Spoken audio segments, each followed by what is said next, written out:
Hello friends, എല്ലാവർക്കും ചെമ്മൽപ്പൂവിൻ്റെ പുതിയൊരു promo വീഡിയോയിലേക്ക് സ്വാഗതം. അപ്പോൾ നാളത്തെ എപ്പിസോഡിൽ വരുന്ന മെയിൻ ആയിട്ടുള്ള ഭാഗങ്ങളാണ് ഞാൻ ഈ പറയുന്നത്.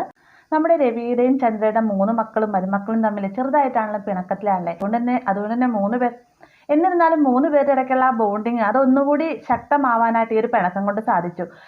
നമ്മുടെ ശ്രുതിയും സച്ചിയും ശ്രീകാന്തും ചെറുപ്പത്തിൽ എന്ന പോലെ നല്ല വൈബായിട്ട് തന്നെ ടെറസിൻ്റെ മുകളിൽ അങ്ങോട്ടും ഇങ്ങോട്ടും ഓടിക്കളിക്കുകയും ഇക്കിള് കൂട്ടുകയൊക്കെ ചെയ്യുന്നുണ്ട്. അതേ രീതിയിൽ തന്നെ താഴത്തെ നിലയിലാവട്ടെ അടുക്കളയിൽ നമ്മുടെ രേവതിയും വർഷയും ശ്രുതിയും കൂടെ കൂടിയിട്ട് പരസ്പരം ഓരോ കാര്യങ്ങൾ സംസാരിക്കുകയും അവർ തമ്മിലുള്ള ബോണ്ടിങ്ങും ഒന്നുകൂടി ദൃഢമാക്കുകയും ചെയ്യുന്നുണ്ടല്ലേ. ഈ ഒരു സമയത്ത് വർഷയും പറയും, നമ്മുടെ ഭർത്താക്കന്മാർ പിണങ്ങിയത് കൊണ്ട് ഇങ്ങനൊരു ഗുണം നമുക്കുണ്ടായി, ഇതേ രീതിയിൽ മുന്നോട്ട് പോവുകയാണെങ്കിൽ നമുക്കിടയിലുള്ള ആ ഒരു ബന്ധം കുറച്ചുകൂടി ദൃഢമാക്കാനായിട്ട് സാധിക്കുമെന്നൊക്കെ പറയുകയാണല്ലേ. എന്നാൽ ഇതൊന്നും തന്നെ ചന്ദ്ര അറിയുന്നില്ല. ആ ഒരു ദേഷ്യമെല്ലാം തന്നെ ചന്ദ്ര പ്രകടിപ്പിക്കുകയും ചെയ്യുന്നുണ്ട്. അത് വന്നതിന് ശേഷം രേവതിയോടാണ് സംസാരിക്കുന്നത്. അതുകൊണ്ട് തന്നെ ചന്ദ്രയുടെ ദേഷ്യം കൂടി വരികയാണ് കേട്ടോ. നമ്മുടെ ശ്രീകാന്ത് വന്നിട്ട് വർഷയുടെ വിശേഷങ്ങളിൽ തന്നെ രേവതിയോടാണല്ലോ ചോദിക്കുന്നത്. ഈ ഒരു സമയത്ത് ചന്ദ്ര പറയുന്നുണ്ട്, നിനക്ക് ഞാനിവിടെ നിന്നിട്ട് നീ എന്നോട് ചോദിക്കരുത്, എന്ത് കാര്യത്തിന് അവളോട് പോയി ചോദിക്കുന്നതെന്നൊക്കെ പറയുകയാണ്. പിന്നീട് കാണിക്കുന്നതെന്ന് വെച്ചാൽ നമ്മുടെ ശരത്ത് ഡോക്ടർ 3 മാസത്തെ റെസ്റ്റാണ് പറഞ്ഞിരിക്കുന്നതെങ്കിലും ആന്റണിയുടെ കൂടെ ജോലിക്ക് പോകാനായിട്ട് ഒരുങ്ങുകയാണ് കേട്ടോ.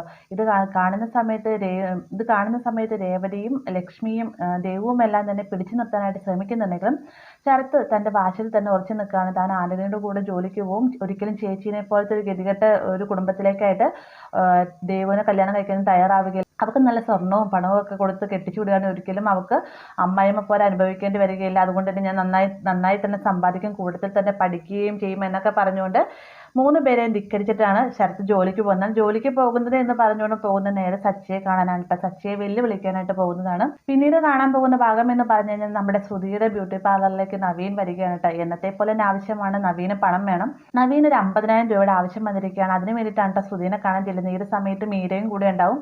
മീര പറയുന്നുണ്ട്, നീ എൻ്റെ ഏത് സമയത്ത് ഇങ്ങോട്ടേക്ക് വരുന്നത്, നിന്റെ ATM മെഷീനാണ് ഇവളെന്ന് ചോദിക്കുന്ന സമയത്ത് അതെ, എൻ്റെ ATM മെഷീൻ തന്നെയാണ് കല്യാണി, ഞാൻ എപ്പോൾ ആ പണം ആവശ്യപ്പെട്ടാലും കല്യാണി പണം തരണം. എന്നാണ് ഈ കല്യാണിയുടെ ഭർത്താവിനെ നേരിൽ പോയി ഞാൻ കണ്ട് കാര്യങ്ങളെല്ലാം പറയുമെന്നൊക്കെ പറയുകയാണ്. അപ്പോൾ ഈ ഒരു സമയത്താണ് ബ്യൂട്ടി പാർലറിൻ്റെ യഥാർത്ഥ ഓണറായ ശ്വേതാ മേഡം അങ്ങോട്ടേക്ക് വരുന്നത്. വന്ന ഉടനെ തന്നെ മേഡം, ഇതൊരു സ്ത്രീകൾ മാത്രം കയറുന്ന ബ്യൂട്ടി പാർലർ, എന്തിനു വേണ്ടിയിട്ട് ആണിനെ ഇവിടെ കയറ്റി എന്നൊക്കെ ചോദിച്ചുകൊണ്ട് ശ്രുതിനോട് ദേഷ്യപ്പെടുകയാണ് കേട്ടോ. അപ്പോൾ നാളത്തെ എപ്പിസോഡിൽ കാണാനിരിക്കുന്ന മെയിൻ ഭാഗങ്ങൾ ഇതൊക്കെ തന്നെയാണ്. വീഡിയോ ഇഷ്ടമായെങ്കിൽ ലൈക്ക് ചെയ്യാനും കൂടെ ചാനൽ സബ്സ്ക്രൈബ് ചെയ്യാനും മറക്കരുത്.